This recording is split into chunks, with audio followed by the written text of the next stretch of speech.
The current week has the potential to be the most bullish week for cryptocurrencies so far, according to the news of today.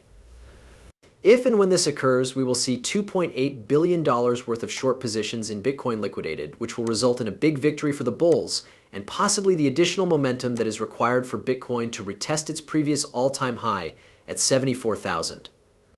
This is because Bitcoin is getting closer and closer to the 70,000 region. Regarding Ripple and XRP, I am of the opinion that this week will be celebrated in the United Kingdom for an entirely different reason.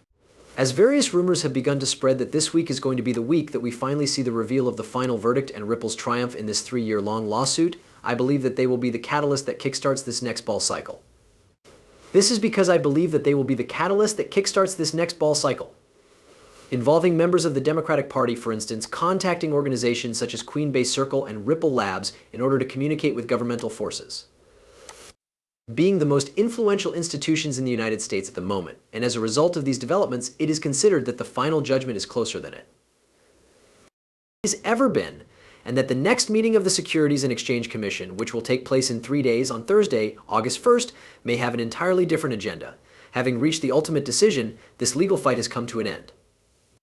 As a result of the fact that legal experts have stated that we are waiting for Judge Torres to offer one final ruling, which is anticipated to take place this week, the XRP community is keeping a close eye on the decision that Judge Torres will make this week. Because of the Securities and Exchange Commission's ongoing losses in their legal battles across the entire industry, but particularly with Ripple, there is a belief that even though the SEC can still appeal, they will not do so because of the weakness of their case. Of course, XRP is the only asset that provides regulatory clarity, which is of the utmost importance. The controversial stance on the settlement deals that are currently being discussed is covered in this article from CoinGape.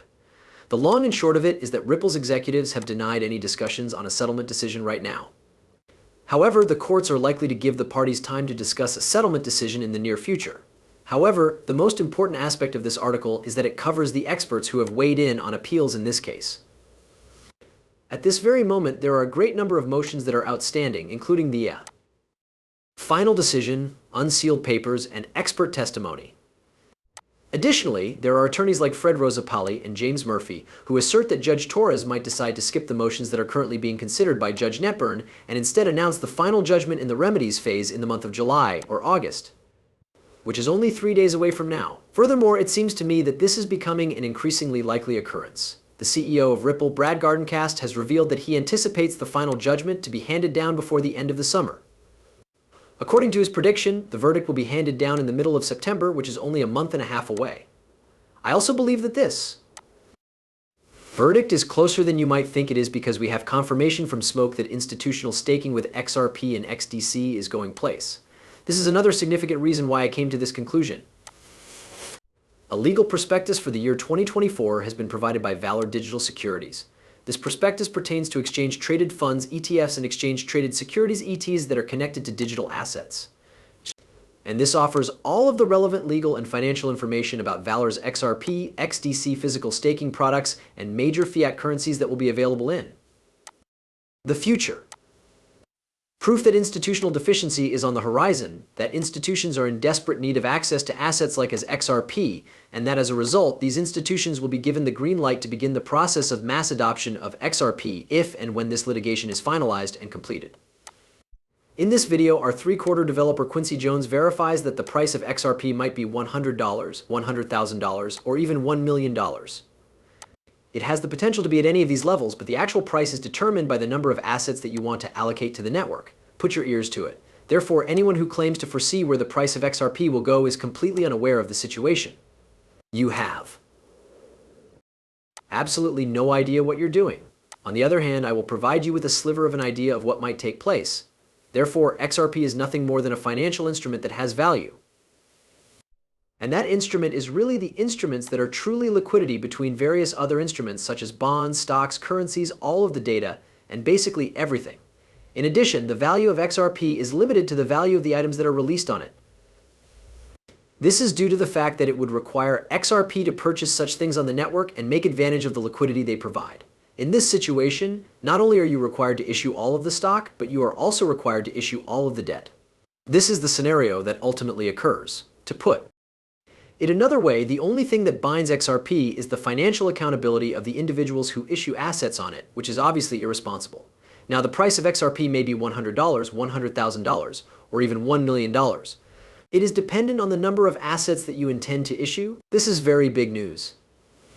Proof that XRP's true value is beyond anybody's imagination, but it is likely that it will skyrocket in value from its 60 cents right now definitely to be worth at least $100, and that is a very conservative prediction in my personal opinion, not financial advice of course, but as institutions are starting to make it known that Ripple, alongside the likes of Circle, Stellar, and so on, they are among the chosen companies that will steer the evolution of finance in the right direction. As a result of their new RLUSD, Ripple, when it comes to CBDCs all over the world and institutions that are interested in XRP, Ripple will serve as the middleman, and XRP will be utilized as a bridging mechanism, a bridge. 25, the year after that, will be the year of CBDCs, payments industry trends that have been confirmed to be real, and the moment when we will see XRP being utilized. When its use case will be completely utilized is the moment when XRP's true value will begin to reveal itself, and when its value will begin to increase. The chief executive officer of Ripple, Brad Garney, has stated in an interview that the company has formed relationships with a number of central banks all around the world. Some of these partnerships have not even been announced yet, which is also very encouraging news. Put your ears to it. Most of the time, solutions are found. Therefore, I believe that what we are witnessing with stablecoins, as well as what we are witnessing with digital assets issued by central banks, is something that deserves our attention. I do not have a clear understanding of how everything is going to turn out. It is clear that nations are conducting experiments and tests. There are a number of central banks all across the world that Ripple has collaborated with. The fact that they are issuing and testing using the XRP ledger to issue their digital assets on the XRP ledger as a token is something that we have announced for some of them, but we have not yet declared for more of them. We are thrilled to be working with them, thus we are excited. In addition, Ripple is exceptionally skilled in working with enterprise clients, which is the core of our business. A government is only a large business that we serve as a customer. In terms of sales, we are able to. That being said, it is an intriguing idea. To put it another way, it's very much like a very large enterprise client in certain respects. And we are really excellent at that now because we have a lot of experience with it and have worked with some of the major banks in the world, as well as a lot of the smaller payment companies who have expanded very quickly utilizing our technology. This has allowed us to become pretty good at what we do. It has facilitated their growth at a faster rate. Ripple's Eric Van Miltenberg has stated in this interview from 3 months ago that the company has over 300 customers, over 300 clients who are presently using Ripple's technology to handle cross-border payments. However, this is not all that Ripple has to offer. This alone is evidence that XRP cannot continue to be sold at a low price. The purpose of this litigation, in my opinion, is to keep the price of XRP at a low level so that institutions can purchase it more covertly. This lawsuit has just been drawn out. However, this legal dispute is already nearing its conclusion, are on the verge of being formally recognized and acknowledged as the sole digital asset in the United States with legal regulatory certainty. This is a huge deal, and the value of XRP is going to skyrocket in the days, weeks, months, and years that will follow. Don't forget to buckle up, do your own research, and keep in mind that you shouldn't look short-term but rather consider long-term. I'll see you in the next one.